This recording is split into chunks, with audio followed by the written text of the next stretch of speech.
I love admiring art.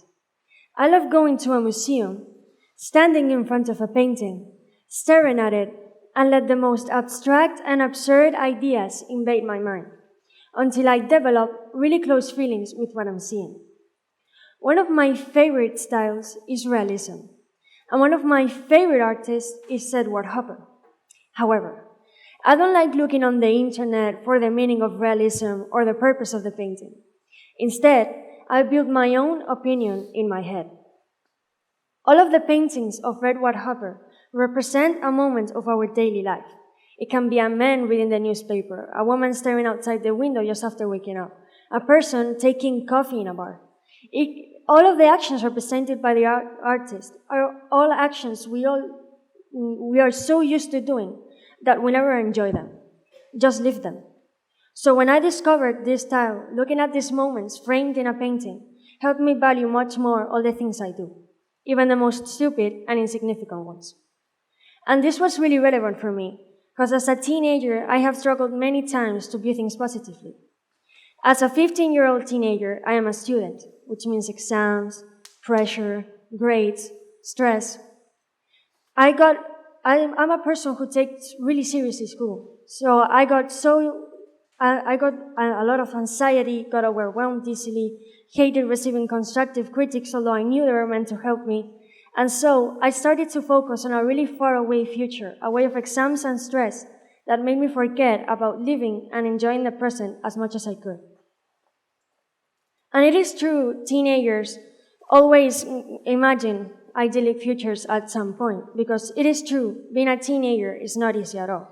We can feel lonely often. We can not always enjoy the changes our body goes through. We can wish to be more extroverted, or the opposite, keep more things to ourselves.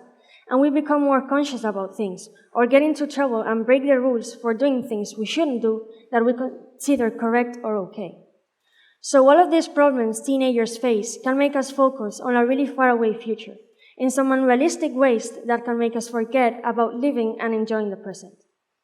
So as teenagers start to view time like this, we start to live the present just as a phase we need to go through. And sometimes, even when we are enjoying it, we are constantly thinking, how will I view in the future what I am doing now? A thought that because of technology era, it has become worse. It is always all right to take photos about moments we live, because one day we will go back to them and remember everything we've done. However, filming everything we do becomes excessive. We're constantly thinking, I can't forget this, I need to remember this, this is so awesome, I need to know what happened precisely, when we should only be thinking, I am here now, living this, watching this. I don't remember things with all the details, because I don't want to. Our brain is trained to leave behind things we didn't enjoy or didn't mean anything to us. So as time passes and I go back to experiences I lived a long time ago, I sometimes realize I enjoy more the memory now than the experience when I lived it, because I don't have all the details there, and create an overall picture of it that seems nice. If I had a video of that moment, I'm always going to view that moment the same. Instead, adults from all older generations have experienced a teenage life and a childhood away from all of this technology. But they have been teenagers. But precisely because of the fact that they have left teenage life behind, they view time differently.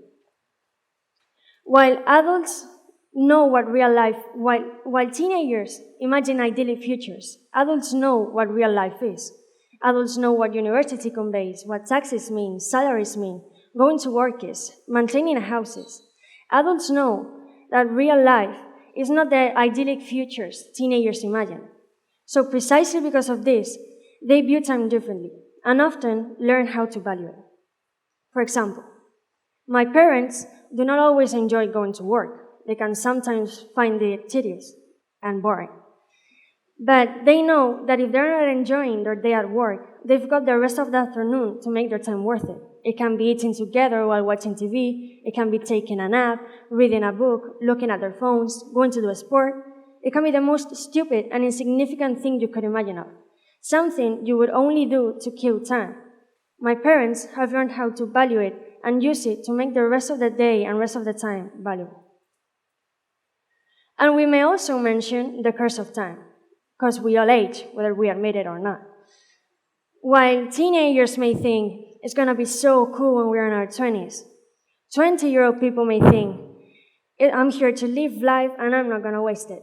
And adults may think, what has happened? If 5 or 10 years ago, at this time of the day, I was preparing to go out and hang out with my friends.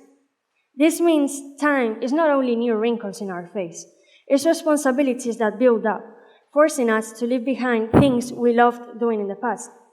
So as these responsibilities build up, adults need to realize that, yes, they did a lot of things in the past that they cannot do anymore that made their time worth it, but they still have the present to do everything that they haven't yet experienced. So what if we combine both perspectives of time, from adults and teenagers? What if teenagers view the future just like adults should view the present? And why don't we all stop worrying about storing things in our phones and just focus on living the present? Thank you.